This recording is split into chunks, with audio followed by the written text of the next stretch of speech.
Class 7-8 ऐसा होके उस वहाँ से ही ओरिएंट होके मेडिकली पढ़ना है बोल के थोड़ा सा फैसिनेशन आ गया। डेड बॉडी पहला दिन जहाँ डेड बॉडी रूम है उसमें घुसा दिया।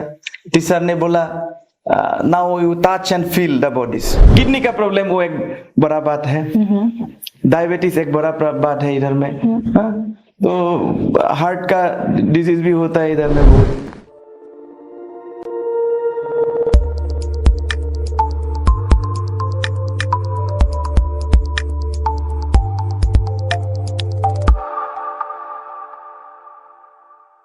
Hello, Namaste and welcome to Nesol Presents The Tyson Talk Show, Season 8 co-powered by Arunachal Handicraft. Today we are joined by a distinguished academic and medical professional and also the newly appointed Dean and Functional Director of Tomoribo Institute of Health and Medical Sciences. So with this, let's welcome Dr. Nabakumar Bezbarua. Welcome. Namaskar. Hello. Namaskar sir. Welcome to The Tyson Talk Show. Nice to meet you here in this show. Likewise sir, हमें भी बहुत अच्छा लगा आपसे मिलकर। आप आए हमारे शो पे, तो अभी फिलहाल आपको हमारे शो पे आकर कैसा लग रहा है सर? बहुत बढ़िया है, इतना बढ़िया अरेंजमेंट है आप लोगों का जी, और इतना बहुत कुछ किया है काम अरुणाचल में, अच्छा लगा। अच्छा, थैंक यू सो मच, धन्यवाद सर। तो फर्स्ट सर, हमारा ये शो का जो ट्रेडिशन है उससे स्टार्ट करते हैं, जो कि है इंट्रोडक्शन। तो आप अपना एक छोटा सा इंट्रोडक्शन दे दीजिए हमारे ऑडियंस के लिए। जब मैं प्रोफेसर नबकुमार बेजबरुआ, ओरिजिनली मेरा घर है गुवाहाटी का सामने। ओरिजिनल घर बोलने से तो सब हम लोग थोड़ा छोटा टाउन या गांव से ही आके ही गुवाहाटी में आता है ना, बाद में सब लोग का यही ट्रेडिशन है। तो हम लोग भी एक छोटा टाउन का ही बिलोंग करता, नलबारी डिस्ट्रिक्ट में टिहू बोल के। तो उधर से लेके जर्नी इधर तक अरुणाचल तक, लॉन्ग जर्नी, और ये थोड़ा टाइम के लिए भी नहीं होता है ना, लाइफ का जर्नी। जी बिल्कुल, अप्स एंड डाउन्स तो रहता ही है। हाँ। तो उससे आके अभी मैं इधर तक पहुंच गया आप लोगों का बीच में। बाकी हम धीरे धीरे आपका क्वेश्चन के मुताबिक हम आंसर करेंगे। जी जी बिल्कुल सर। तो सर फर्स्ट आप असम से यहाँ पे आए हो अरुणाचल पे, तो आपका असम से अरुणाचल का सफर कैसा रहा? आपको अरुणाचल में कैसा लग रहा है फिलहाल? अरुणाचल के बारे में एक्चुअली बोलने से, अरुणाचल तो इतना ब्यूटीफुल प्लेस है, लेकिन हमें कुछ मौका नहीं मिला था कि during my study period in Guwahati मैंने कभी आने के लिए या कोई देखने के लिए सुविधा व मौका नहीं मिला था। लेकिन अभी जब इधर का जो ड्रीम्स का पोस्ट के लिए, वैकेंट पोस्ट के लिए हमको इन्फॉर्म किया था, तो अब ही मेरा ज्यादा इंटरेस्ट लग गया। और अरुणाचल के बारे में हम ये मैं देखा, गूगल में देखा, सब देख के मुझे अच्छा लगा कि ये तो मैं जो सोचा था उससे तो डेवलप हो गया। हम लोग जो सोचता है बाहर से, क्योंकि एक ड्रॉबैक भी है अरुणाचल का, ज्यादा मीडिया पब्लिसिटी थोड़ा सा नहीं है बाहर में, बहुत ज्यादा नहीं है। आजकल तो हो गया, थोड़ा तो बहुत हो गया, अभी बहुत हो गया। फिर भी अगर आप लोग थोड़ा सा कंपेयर करें तो दूसरा स्टेट से ये सब चीज में थोड़ा सा पीछे है पब्लिसिटी के बारे में। तो इसके लिए किसी लोगों को मालूम ही नहीं कितना इम्प्रूव हो गया। कल मेरा थोड़ा गेस्ट आया था, उन लोग भी बोला था, अरे हमने तो सोचा था ईटानगर में या कोई एक दो दुकान है, ऐसा है असम का लोग, तो वो असम का भी बहुत लोग ऐसा सोचता है। लेकिन आके बोला, अरे दादा इतना इम्प्रूव हो गया, अरुणाचल कैपिटल इतना बड़ा गुवाहाटी जैसा ही हो गया। तो यही कॉन्सेप्शन है, डेवलप हो गया। हाँ, तो बाद में हम टीवी में देख के डिसीजन लेके अरुणाचल आएंगे। ब्यूटीफुल प्लेस है, और मिसेज भी बोलता रहता है इधर में बहुत बढ़िया जगह है कि मायोडिया, मायोडिया का बारे में, ऑफ कोर्स तवांग का बारे में तो पहले ही मालूम था, बोमडिला का बारे में थोड़ा सा मालूम था, लेकिन नाहरलगुन और ईटानगर थोड़ा सा टूरिज्म का हिसाब से इतना प्रमोटेड नहीं था पहले से। तो इसके लिए अच्छा लगा इधर में आके। जी धन्यवाद। तो अभी सर अब आपने अरुणाचल के बारे में थोड़ा बता दिया, आपके एक्सपीरियंस के बारे में, तो अब हम जानना चाहेंगे कि आप मेडिकल में कैसे घुसे, आपका एजुकेशन जर्नी कैसा था, why did you choose medical as your career option? That is a very good question and I also like to answer. Yes. Actually क्या है, मेडिकल कोई लड़का या कोई लड़की मेडिकल पढ़ने के लिए बहुत सारा मोटिवेशन होना चाहिए. बिल्कुल. सडनली कोई नहीं आ सकता है. नहीं. मोटिवेशन बहुत ये से बहुत बैकग्राउंड से कभी कभी आ सकता है, जैसे कि फैमिली बैकग्राउंड या कोई देख देख के ऐसा सुन के ऐसा हो सकता है. लेकिन हमारा तो लिगेसी में है मेडिकल प्रोफेशन. अच्छा. हमारा लिगेसी में ऐसा है कि मेरा ग्रैंडफादर जो था वो एक्चुअली वो विलेज में थोड़ा हीलर का काम करता था, छोटा छोटा सर्जरी करता था, छोटा छोटा कुछ जड़ी बूटी से हर्ब्स यूज करके इन्फेक्शन वगैरह कंट्रोल करता था. तो वो देहांत होने के बाद मेरा फादर ने थोड़ा सा उसके साथ ये सब अप्लाई करने लगा. Father was a service person but still some managing few patients like this. तो हमारा घर में तो मेरा छोटा बच्चा से एक दो पेशेंट तो आने का बात तो रहता ही था जी. कभी मैंने आता ही रहता था कोई गांव का, और बहुत हेल्प मिला था हम लोगों से. तो इसके लिए वो एक बात है. उसके बाद मेरा सासा ना, मेरा अंकुल भी डॉक्टर था, तो उसका आंटी भी डॉक्टर था.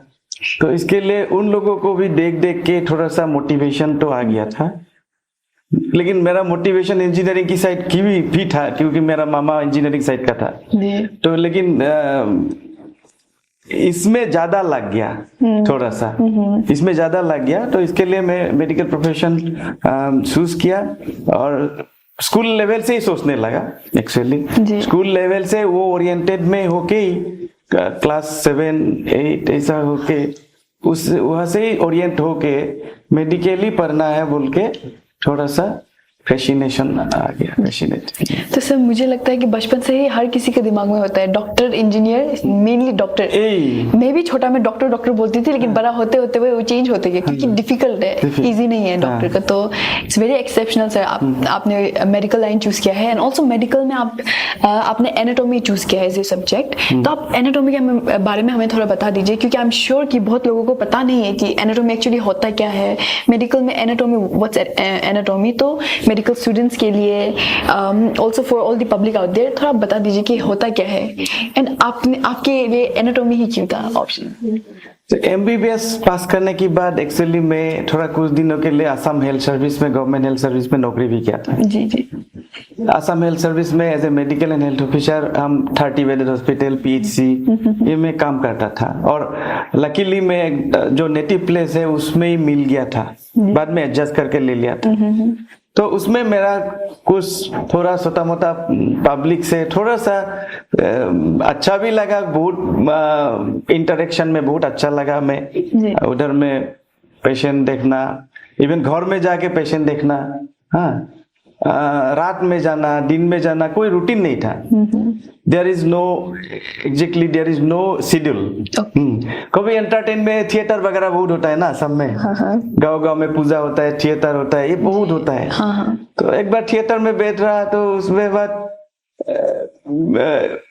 कभी थिएटर में बैठा, मिसेस का फोन आएगा, पेशेंट आ गया, पेशेंट जाके उधर भेज देता, उधर में आधा से उठ के आना पड़ता. ऐसा कहानी बहुत होता है मेडिकल प्रोफेशन में.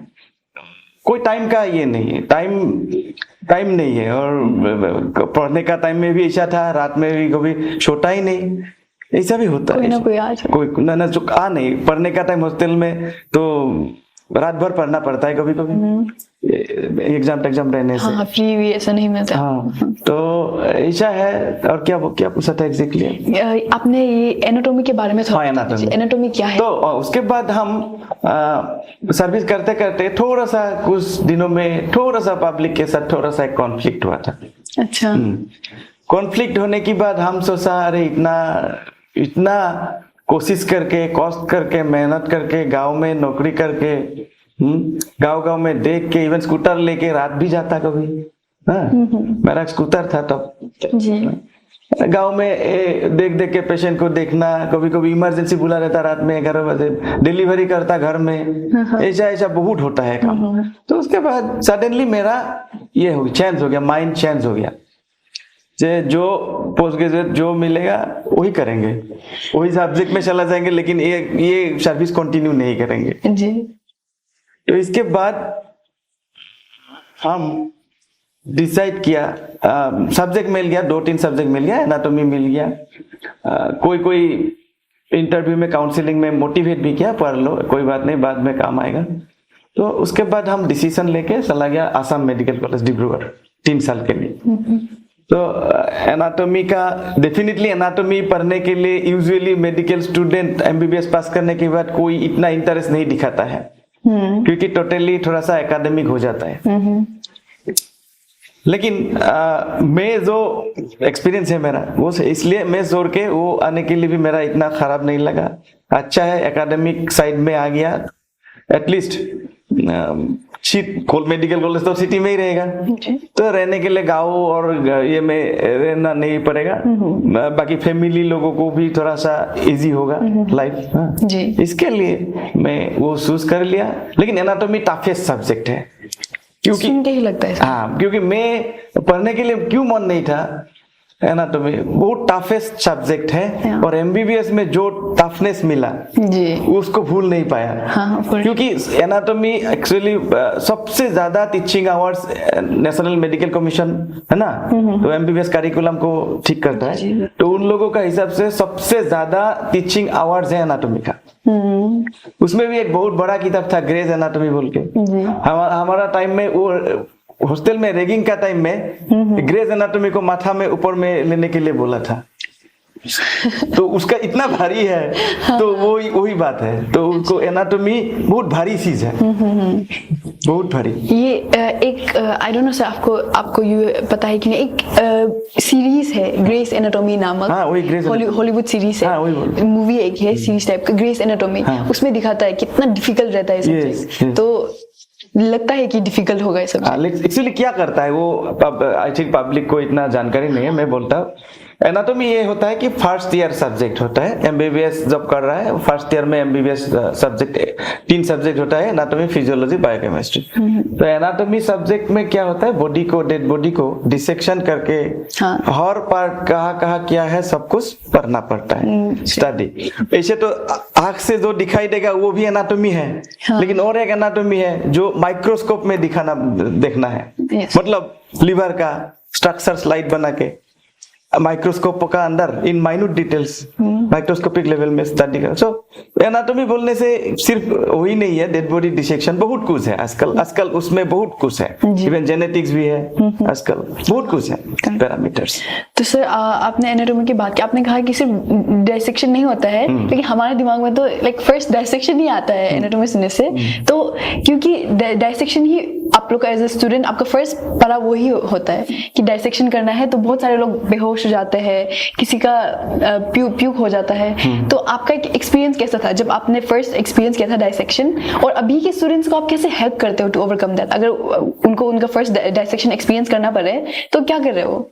एक्चुअली हमारे हिसाब से हमको जो बोला था ना, ये मोटिवेशन पहले से ही आता है। मेडिकल पढ़ने का मोटिवेशन एक दिन का नहीं है। सो मे बी सब लोग प्रिपेयर होता ही है शायद, लेकिन मैं थोड़ा ज्यादा ही प्रिपेयर था।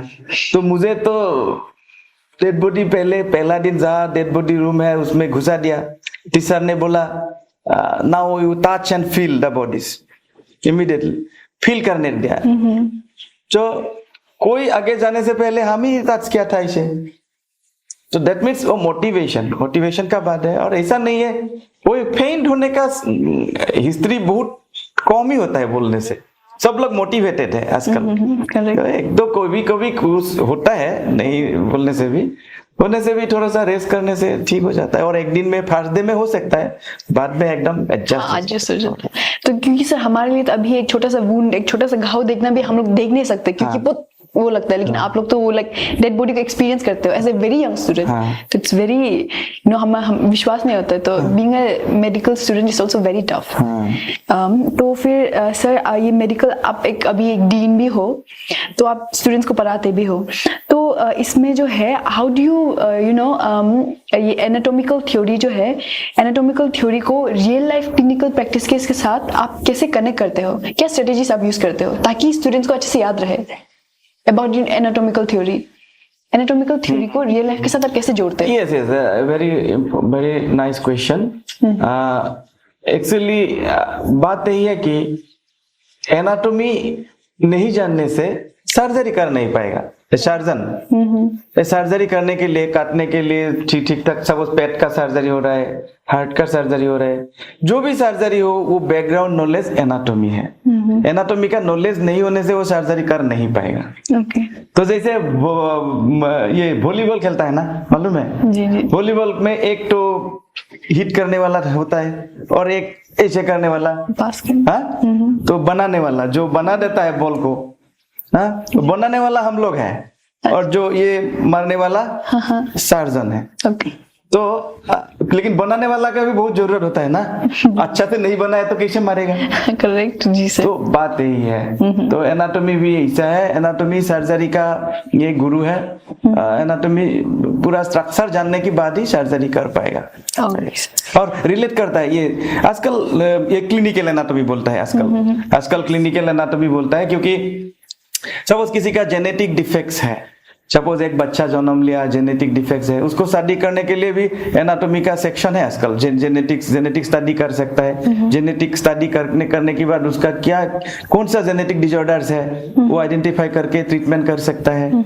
तो ऐसा चीज है एनाटॉमी का।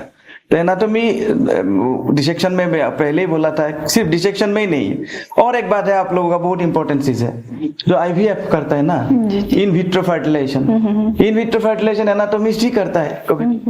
एनाटॉमिस्ट स्पेशल थोड़ा सा ट्रेनिंग होने से they can do very nicely that IVF.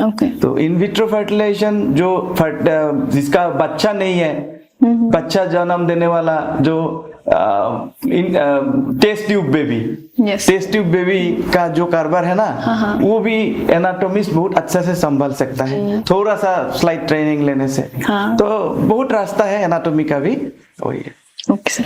तो हाँ सर, आपके साथ अभी जो ये इंफॉर्मेटिव हमारा बातचीत जो है, it's very interesting, very informative. तो ये मुझे बंद करने मन नहीं है, लेकिन आपको भी थोड़ा सा ब्रेक देना पड़ेगा और हम भी थोड़ा सा ब्रेक लेते हैं, तो इसलिए अभी हम थोड़ा सा छोटा सा नेसोल कॉफी ब्रेक लेंगे। ठीक।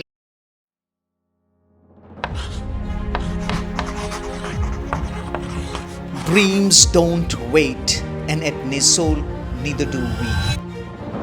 From vacation course for school children to trusted home tuition service. From APSSB exam preparation to civil services coaching, Nesol is with you at every step. Nesol, where students grow into achievers and achievers grow into leaders. Okay sir, तो आप अभी you are also the functional director of TRIMS. तो आप like how do you plan to develop the institute? ये जो हम लोग institute है ट्रिम्स का, उसका आप कैसे एक लाइक सेंटर ऑफ एक्सीलेंस आप बनाएंगे? आपके क्या फ्यूचर प्लान है रिगार्डिंग ट्रिम्स को लेकर? एक्चुअली ट्रिम्स का जर्नी लास्ट 6-7 इयर्स हुआ। तो ये 6-7 इयर्स में ट्रिम्स का जितना डेवलप हुआ वो तो आउटस्टैंडिंग है। जितना डेवलप हुआ बहुत बढ़िया हो रहा है, बहुत बढ़िया हो रहा है। वो भी एक जगह में जहाँ पे कोई मोटिवेशन ही नहीं था, मेडिकल कॉलेज का कोई कॉन्सेप्शन नहीं था, मोटिवेशन नहीं था, फिर भी इतना तक आया, वो बहुत बड़ा बात है। बात यही है कि इसमें लेकिन बहुत कुछ है, अभी भी ऐसा नहीं है कि उसका एक मेडिकल कॉलेज का कोई लिमिट नहीं रहता है। क्या करेगा बाद में, क्या होगा, क्या क्या फ्यूचर प्लान है, ये बोलने से, अभी से बोलने से बहुत ये लगता है। लेकिन फिर भी हम एक तो रखना पड़ेगा ना, आंख में रखना पड़ेगा फ्यूचर 10 इयर्स में क्या क्या हो सकता है जी। हाँ, एक्शन प्लान ऐसा हो सकता है। ये प्लान ये सब तो बहुत सारा होगा आपको ट्रिम्स को लेकर, क्योंकि एक छोटा इंस्टीट्यूट भी नहीं है, वो एक बहुत बड़ा इंस्टीट्यूट है। तो एक ऐसा पार्टिकुलर प्लान या आइडिया जो आप जैसे भी वहाँ पे ट्रिम्स में लाना चाहते हो, कुछ एक ऐसा बदलाव? नहीं, वो तो होगा, मैं एग्जांपल दे दूंगा क्या क्या करना पड़ेगा। जी। सपोज इधर का बेसिक जो थिंग्स ना, जो मोर्टेलिटी रेट हो या मोर्बिडिटी रेट हो, उसको जितना है, हमारा इधर में ट्रिम्स में बहुत कम ही है बोलने से मोर्टेलिटी रेट, क्योंकि पॉपुलेशन भी इतना नहीं है, बहुत ज्यादा भी नहीं है, लेकिन आजकल इतना पेशेंट आ रहा है ट्रिम्स में, तो ये एक अच्छा साइन है। और उससे लोड भी बहुत बढ़ गया। पहले छोटा हॉस्पिटल था, अभी बड़ा होके बहुत फैसिलिटीज बन गया। तो इसका हिसाब से इसलिए पेशेंट वगैरह भी बहुत आ रहा है। इवन असम की तरफ से भी आ रहा है, लखीमपुर या सराउंडिंग, लखीमपुर, बंदरदेवा, ये सब जगह से गौपुर। तो ये एक अच्छा साइन है। लेकिन फ्यूचर में इसको और बढ़ाने के लिए हम थोड़ा एक चिंता सोच सकता है, सुपर स्पेशलिटी सर्विस वगैरह भी अच्छा करने के लिए कोई सुपर स्पेशलिटी ब्लॉक या कुछ ऐसा करके। बिकॉज ऑलरेडी अरुणाचल का अच्छा बात है, अरुणाचल का बहुत स्टूडेंट MBBS पास करके, MD पास, MS पास करके सुपर स्पेशलिटी कर रहा है बाहर में।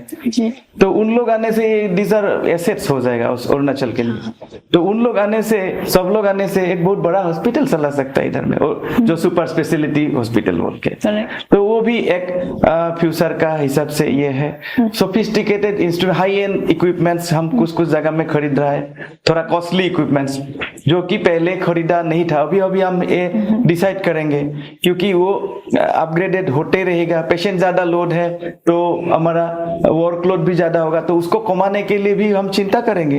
अब जो बोलता है ना आजकल क्या AI, even robotic surgery we can plan sometimes. Robotics आजकल बहुत आ रहा है, हो रहा है। आजकल नहीं है इधर में, हम सोच रहा हूँ आजकल, लेकिन मैं आज से कब था 2010 में मैं चेन्नई में था।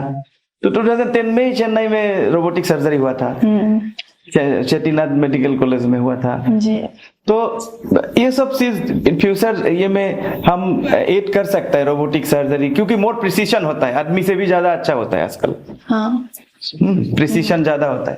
तो AI आर्टिफिशियल इंटेलिजेंट और कोई दूसरा जगह में हम इवन मॉड्यूल, ये सब OT वगैरह भी आजकल बहुत मॉडर्नाइज हो गया, और मॉडर्नाइज करने के लिए कोशिश करेंगे ना जी। और ये बोला है रोबोटिक सर्जरी, AI, ये सब कोई जगह में अप्लाई करने के लिए कोशिश करेंगे।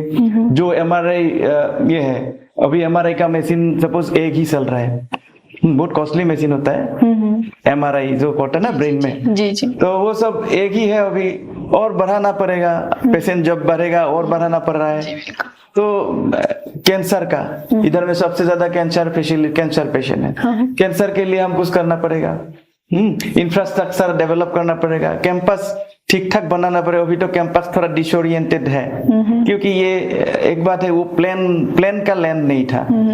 अगर पूरा फ्री लैंड होता तो एक, आपको मालूम है एक मेडिकल कॉलेज के लिए कितना मिनिमम लैंड चाहिए? वही जी। हाँ, 25 एकर्स चाहिए। तो उसका हिसाब से हमारा जस्ट फुलफिल किया।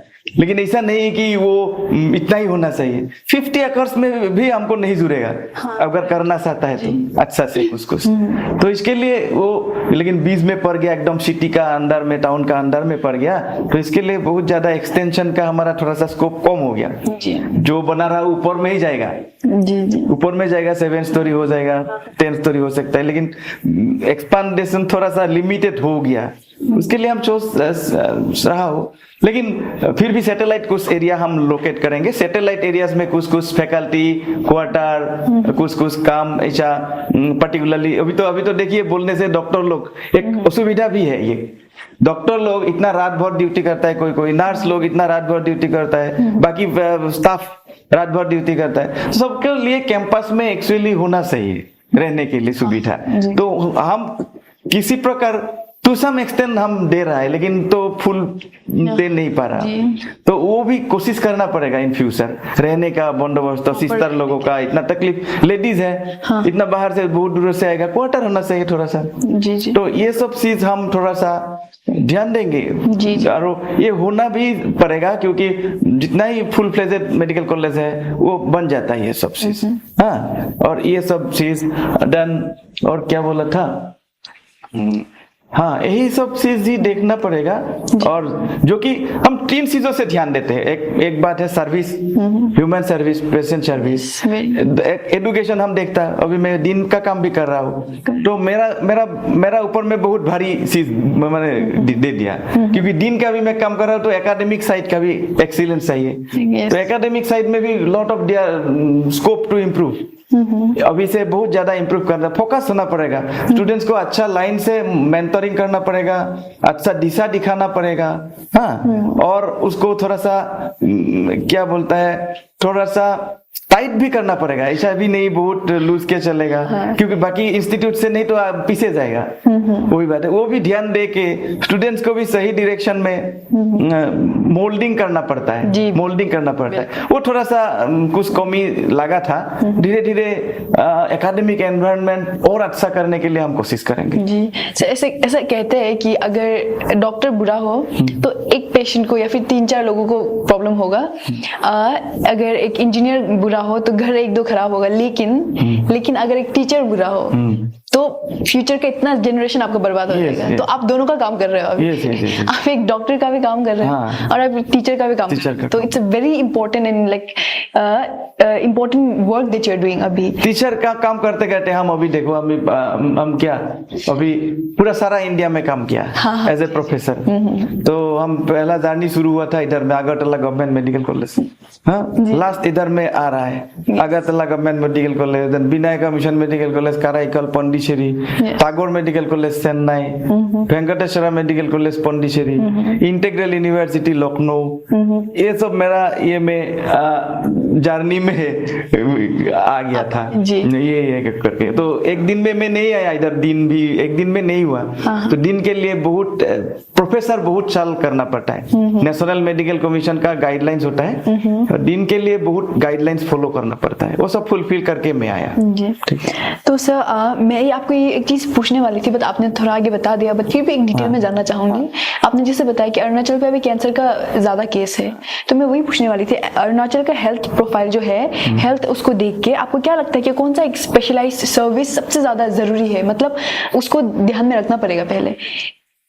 अरुणाचल, हाँ, अरुणाचल में कौन सा एक डिजीज है जो बहुत ज्यादा है? क्योंकि हर जगह पे एक डिजीज या फिर वो बीमारी होती है जो थोड़ा ज्यादा होता है। इधर एक्चुअली बोलने से इधर में जो किडनी डैमेज, डायबिटीज होके किडनी खराब हुआ, प्रेशर होके किडनी खराब हुआ, ये सब चीज बहुत कॉमन है। आपको लोग माने डायबिटिक नेफ्रोपैथी बोलता है। डायबिटीज क्रोनिक, बहुत दिन डायबिटीज होने के बाद किडनी को फंक्शन खराब हो जाता है, तो उसके लिए डायलिसिस करना पड़ता है। उसका ऊपर भी हमारा इधर काम चल रहा था।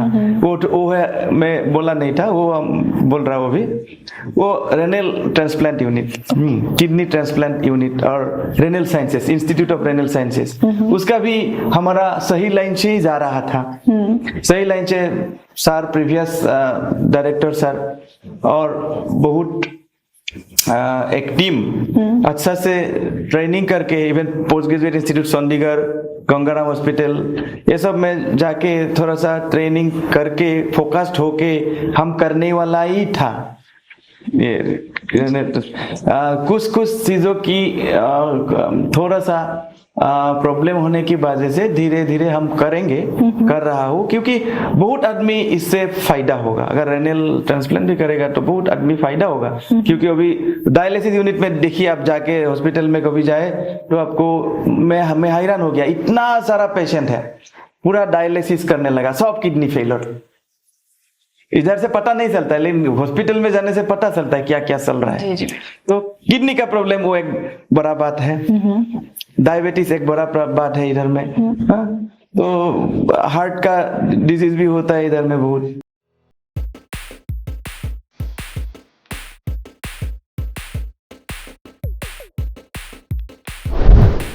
वेलकम टू रेस्पाइट होम, आपका कंफर्टेबल स्टे ट्रिम्स हॉस्पिटल के बिल्कुल सामने। मेन हाईवे पास स्थित रेस्पाइट होम आपको देता है एक परफेक्ट कॉम्बिनेशन, घर जैसा कंफर्ट, शांत एनवायरनमेंट और जरूरी सुविधाएं। मेडिकल और ऑफिशियल गेस्ट दोनों के लिए आइडियल जगह। हम जानते हैं कि मेडिकल विजिट्स कितनी स्ट्रेसफुल हो सकती है, इसलिए हम प्रोवाइड करते हैं on site nursing support. Emergency के लिए ऑन कॉल डॉक्टर फैसिलिटी 24 घंटे उपलब्ध, ताकि आपको मिले पूरी सुकून और सुरक्षा, खासकर उन परिवारों को जो ट्रिम्स हॉस्पिटल में अपनों के साथ है। पेशेंट्स और अटेंडेंट्स को प्रायोरिटी अकोमोडेशन मिलता है। आप चाहे तो सेल्फ कुकिंग फैसिलिटी का भी उपयोग कर सकते हैं। गैस चार्ज 50 रुपए पर डे।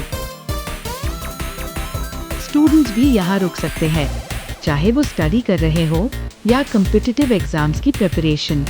यहाँ का शांत और फ्रेंडली एनवायरनमेंट पढ़ाई के लिए परफेक्ट है। हमारे गेस्ट हाउस में है 21 स्पेशियस और क्लीन रूम्स, हर रूम में अटैच्ड बाथरूम और एसी बटा नॉन एसी का option. Comfortable beds, daily housekeeping और एम्पल स्टोरेज के साथ आपको यहाँ मिलेगा घर जैसा सुकून। आप चाहे तो हमारे ब्यूटीफुली फर्निश्ड सिटिंग एरियाज में रिलैक्स कर सकते हैं और वेल इक्विप्ड किचन और हाइजीनिक डाइनिंग एरिया आपके लिए उपलब्ध है। बिजनेस ट्रैवलर्स और प्रोफेशनल्स के लिए भी रेस्पाइट होम एक क्वाइट और ऑर्गेनाइज्ड स्पेस प्रोवाइड करता है, जहां आपको मिलता है कंफर्ट, फोकस और इजी एक्सेस टू ट्रांसपोर्टेशन और नियर बाय ऑफिसेज। थोड़ा रिलैक्सेशन चाहिए तो चलिए हमारे spacious terrace park morning yoga के लिए, इवनिंग वॉक के लिए या बस ओपन स्काई के नीचे स्टार्स देखने के लिए। ये सब सुविधाएं आपको मिलेंगी अफोर्डेबल रेट्स पर, सिर्फ 500 रुपए से 2000 रुपए पर नाइट तक, रूम और अमेनिटीज के हिसाब से। चाहे आप ट्रीटमेंट के लिए आए हो, काम के लिए या थोड़ा सुकून चाहते हो, रेस्पाइट होम आपका स्वागत करता है। केयर, कंफर्ट और जेन्युइन हॉस्पिटैलिटी के साथ रेस्पाइट होम, जहां आपका कंफर्ट हमारी केयर है। हार्ट का डिजीज, तो ये सब कॉमन होता है। तो सर, जैसे कि आप एनाटोमी में वो करते हो, तो आपको क्या लगता है कि 3D इमेजिंग हो गया, वर्चुअल रियलिटी और ये स्टिमुलेशन लैब्स कैसा हेल्प करता है to improve maybe anatomy education sector? उनका क्या रोल है अभी? आजकल बहुत सारा ये कॉन्सेप्शन निकला है, 3D इमेजिंग, 3D प्रिंटिंग हो, या ये सब टीचिंग एड्स है। यस, स्टूडेंट्स को टीचिंग एड्स के लिए इवन हम हमारा इधर डिपार्टमेंट में एक यूज कर रहा हूँ, वो वर्चुअल डिसेक्टर। ओके, वर्चुअल डिसेक्टर हम लोग खरीदा जब इधर में डेड बॉडी मिलने का थोड़ा सा मुश्किल हुआ था। ओके, डेड बॉडी हमको बोलना नहीं, बहुत बड़ा, हम लास्ट 7 years में हम कम से कम 12 या 15 बॉडीज कलकत्ता में लाया था। ओके, कलकत्ता से 15 बॉडीज। तो ये आने का फ्लाइट से लाया, कितना मेहनत है और कितना प्रॉब्लम है, माने परमिशन के लिए बहुत प्रॉब्लम। तो वो बाद में हम डिसीजन लेके एक वर्चुअल डिसेक्टर, वो टीचिंग का हेल्प होता है। वर्चुअल डिसेक्टर भी लाया इधर में। तो वर्चुअल डिटेक्टर भी मॉनिटर है, अब जो बोला ना 3D imaging and all this things. तो वो दिखा के, कंप्यूटर में दिखा के स्टूडेंट्स को पढ़ा सकता है। सर्जन ट्रेंड हो सकता है, सर्जरी करने की पहले वो सब देख के एजुकेशन, सर्जिकल स्किल्स को इम्प्रूव कर सकता है। तो ये बहुत जरूरी है मेडिकल साइंस में, बहुत जरूरी है आजकल। तो सर, पहले में आप लोग जब स्टूडेंट थे, आपके समय और अभी के समय में सबसे बड़ा डिफरेंस क्या है आपके लिए? अभी वर्चुअल, सारा तरफ वर्चुअल हो गया, ज्यादा इजी हो गया, ज्यादा वर्चुअल हो गया, ज्यादा इजी हो गया। अगर सही ढंग में आपको एक्चुअली समझने का कोशिश कर रहा है तो टीचर नहीं सही आजकल। ओके, टीचर का रोल, अभी टीचर का बोलने से हम लोग पढ़ा रहे ओल्ड पैटर्न से, लेकिन बोलने से टीचर का रोल धीरे धीरे कम हो जाएगा। अच्छा, धीरे धीरे कम हो जाएगा, क्योंकि जब मीडिया यूज करेगा, और teacher will be the only the facilitator और मोटिवेटर लाइक दिस। टीचर इतना किताब से पढ़ाना का जरूरत नहीं, सब कुछ आजकल मीडिया में मिलता है, अच्छा से ई बुक्स वगैरह मिलता है, सब कुछ सही ढंग से इवन टीचिंग क्लासेस भी मिलता है ऑनलाइन में, ऑनलाइन सब कुछ मिल ही जाता सब है। कुछ मिल ही जाता है। एक्चुअली बोलने से थ्योरी पढ़ाने के लिए इतना टीचर नहीं चाहिए, स्किल्स को सिखाने के लिए चाहिए। जी, बिल्कुल। Skill is important, Yeah. Medical science में स्किल इज इम्पोर्टेंट। तो कंपेयर टू बिफोर अभी थोड़ा सा इजी हो गया है, थोड़ा इजी हो गया, कंपटीशन ज्यादा है, लेकिन सीखने का वो मींस जो ज्यादा भी है उनके। ज्यादा हो गया। अच्छा से अगर मेहनत करे तो एक स्टूडेंट एक्सेल कर सकता है, आज का दिन में ज्यादा एक्सेल कर सकता है। ओके तो सर आपने जैसे थोड़ा पहले डेड बॉडी की बात की है डाइसेक्शन के लिए, तो वो मिलना इजी नहीं रहता है, क्योंकि बहुत सारे फैमिलीज होते हैं वो एग्री नहीं करते वो मेडिकल रिसर्च के लिए भेजना है ये सब। तो लाइक आप किसी फैमिली को कैसे मनाते हो? that is an important point actually that I want to propagate. अभी हम जब थोड़ा सा इधर का अरुणाचल में वो कॉन्सेप्शन में सोचा था कि वो कभी नहीं होगा, लेकिन हम पिछले 2-3 साल से देखा है lot of bodies are giving by donation. तो डोनेशन में के लिए बहुत लोग इच्छुक है। तो इसमें फर्स्ट हमारा इधर में तो मोरिबा सर का मैडम जो मिनोटी रिबा ना वही डोनेट किया था फर्स्ट बॉडी। तो उसके बाद एक एक करके अभी 3-4 बॉडी तो हमको डोनेशन से मिल गया, तो बहुत अच्छा बात है। अभी उसके लिए एक प्रोसीजर रहता है, आप लोग कोई किसी का मन होता है तो डेट के बाद को बॉडी का जलाने फेंकने का या डंपिंग करने का कोई जरूरत नहीं। अगर आप सही ढंग में उसको कुछ फॉर्म है वो फिलअप करके हमारा डिपार्टमेंट में एनाटॉमी डिपार्टमेंट में दे देता आपको, तो वो मरने के बाद आपको ले आएगा, कॉलेज का अथॉरिटी ले आएगा, आके सम्मान दे के विच रेस्पेक्ट आपको इधर में रखेगा। उसके बाद वो बॉडी एनाटॉमी एजुकेशन स्टूडेंट्स को एजुकेशन के लिए या कोई रिसर्च पर्पस के लिए यूज करेगा और आपका नाम हिस्ट्री में लिखा रहेगा जी। तो उसके वो तो एक महान काम है, अच्छा काम है। तो सर आई थिंक बहुत सारे हमारे ऑडियंस को, वहाँ पे दर्शकों को जो देख रहे उन्हें पता नहीं होगा कि हमारे सर है ना वो एक मल्टी टैलेंटेड इंसान है। वो सिर्फ एक डीन प्रोफेसर एक डायरेक्टर नहीं बल्कि सिंगर भी है। उनका आपका मैंने म्यूजिक वीडियोस देखा है sir, and you are inspired by Bhupen Hazarika ji. तो आपका ये सिंगिंग जर्नी के बारे में बताइए कि क्योंकि हमने सुना है कि मेडिकल स्टूडेंट्स तो बस 24 आवर्स पढ़ते ही रहते हैं, तो आपका सिंगिंग में इंटरेस्ट कैसा रहा? एक्चुअली मेरा स्कूल लाइफ में मेरा 2 किस्म का ट्रेनिंग हो, एक तो पढ़ाई है और उसका अलावा सिंगिंग। तो उसके लिए मैं एक टीचर मिला था छोटा जब ये स्कूल में था, क्लास 5-6 बोल के 5-6 नहीं उससे पहले, उसके भी पहले प्राइमरी स्कूल से भी एक टीचर मिला था। घर में आके थोड़ा सा हारमोनियम सिखाता, हाँ, बाद में थोड़ा सा तबला भी सिखाया। तो हारमोनियम सिखाया, सारेगामा में प्रैक्टिस किया, उसके बाद वो थोड़ा सा क्लासिकल दिशा में सिखाया। तो ऐसे करके होम एनवायरनमेंट में सीख पाया, अच्छा से हारमोनियम सीख लिया बढ़िया से जी। उसके बाद तबला भी थोड़ा सीखा, तो उसके बाद हारमोनियम के साथ गाना। तो वो एक्चुअली असम का जो सिचुएशन ये है ना, असम में देखा ही। अभी मैं तो पहले बोलना ही चाहिए था, जुबिन गार्ग जी को मैं प्रणाम करता हूँ ये इस मंच में, फिर प्रणाम करता हूँ। तो ऐसा टैलेंट हमारा असम में बहुत है। तो जुबिन गार्ग जी उससे ही आया, तो हम लोग भी छोटा से थोड़ा सा सीखा था, ऐसे गाना साना सीखा था। इंटरेस्टेड मतलब एवरी फैमिली असम में एक्चुअली गाना और कविता, गाना हो या पोएम हो या लिटरेचर हो, असम में बहुत चर्चा होता है। ये बात अच्छा है क्योंकि मैं बाहर में काम करके भी आया, असम में थोड़ा ज्यादा ही होता है, बंगाल में, वेस्ट बंगाल, असम, ये में गाना में बहुत अच्छा है। असम तो ये I think according to me north east में जो एंटरटेनमेंट है, लाइन मूवीज हो गया, गाना, सीरियल को लेके असम सबसे आगे है, और असम का लोग इतना पसंद करता है वो सब। और एक बात है, और एक इंटरेस्टिंग बात है, कैसे इंटरेस्ट आता है गाना का ना, और भूपेंद्र का पर्टिकुलरली। उस टाइम में क्या था, बड़ा माइक था ना, आपको मालूम है, देखा ही नहीं आप लोग शायद, इतना बड़ा माइक था, एकदम बहुत बड़ा। तो वो बजाने से 2-3 विलेज बहुत दूर, 5 किलोमीटर तक, 5 किलोमीटर तक सुनाई देगा। वो माइक्रोफोन बड़ा जो स्पीकर, वो स्पीकर का भी डिजाइन अलग था। देखा नहीं, एकदम ऊपर में एक बेम्बू का ये में लगाता है, हाँ। बेम्बू का स्टिक में एकदम ऊपर में रहेगा।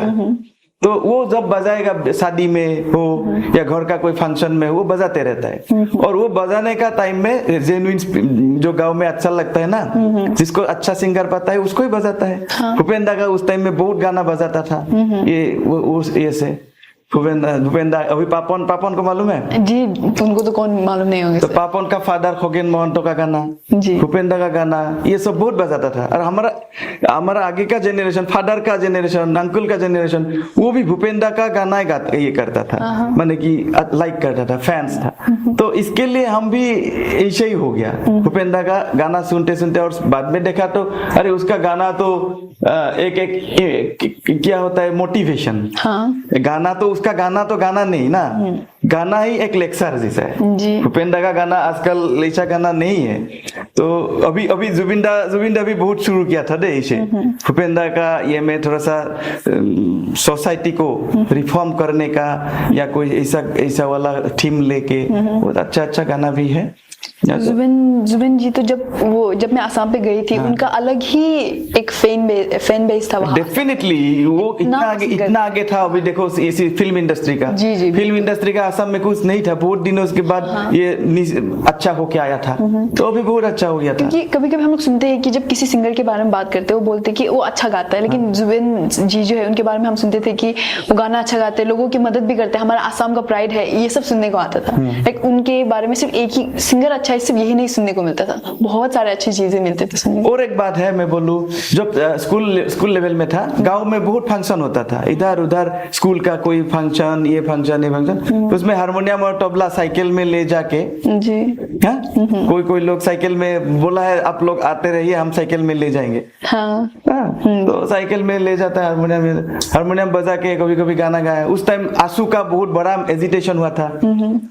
द मूवमेंट आसाम का प्रोटेस्ट होता ही रहता है, उस टाइम बहुत बड़ा प्रोटेस्ट हुआ था, उसमें thousands of peoples gathered.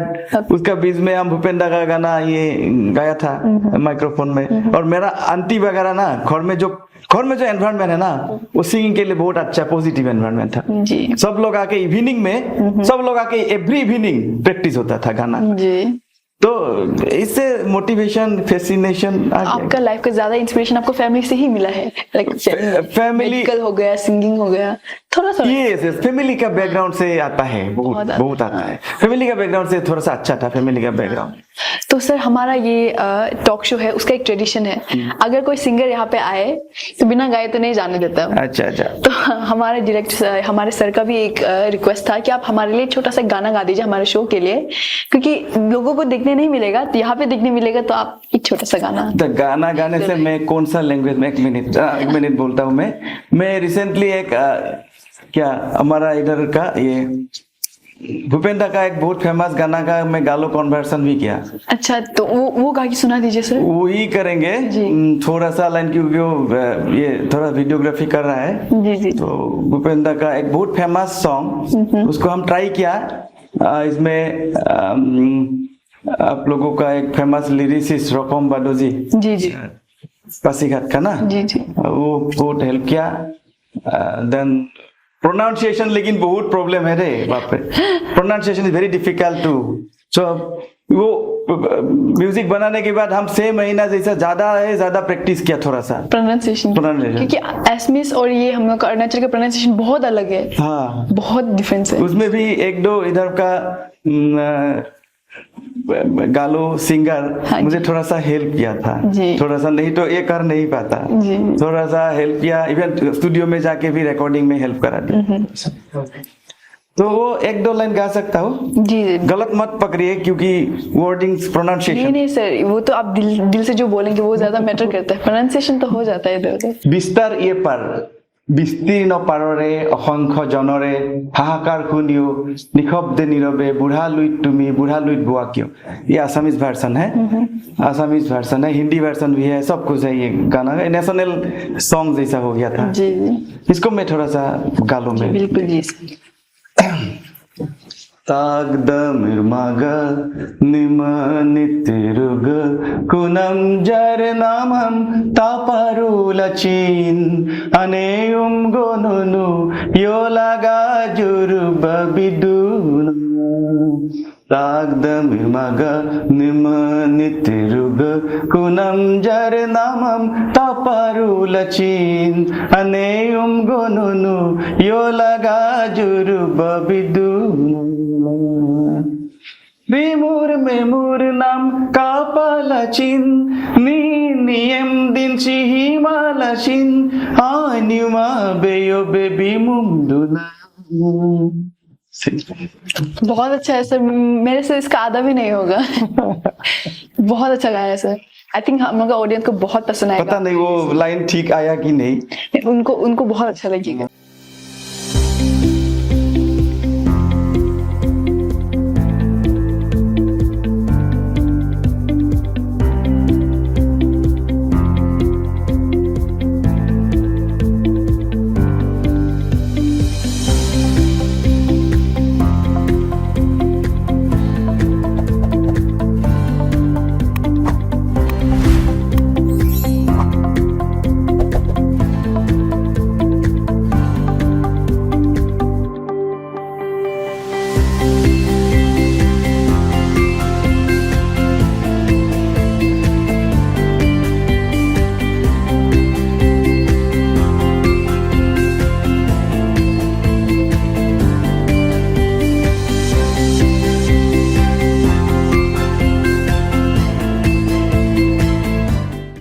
Sir आपके साथ कन्वर्सेशन बहुत स्मूथ गया है, बहुत अच्छा लगा मुझे आपसे सीख कर, आपके बारे में जानकर।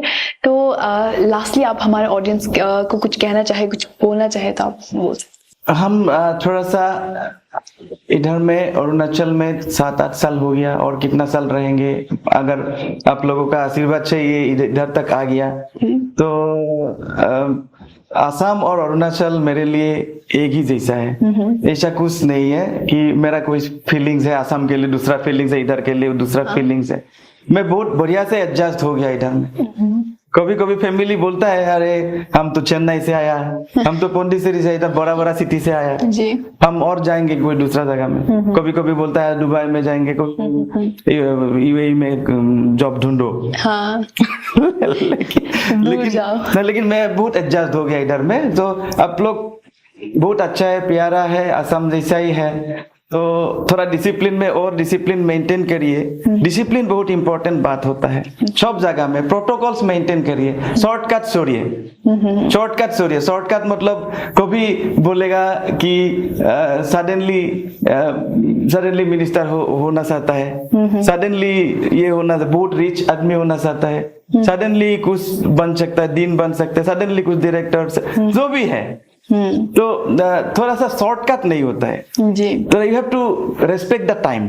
करेक्ट। सब कुछ टाइम ही देता है आपको, लेकिन सही दिशा में जाना चाहिए। ये मुझे बहुत अच्छा लगा कि ये मौका मुझे भगवान ने दिया।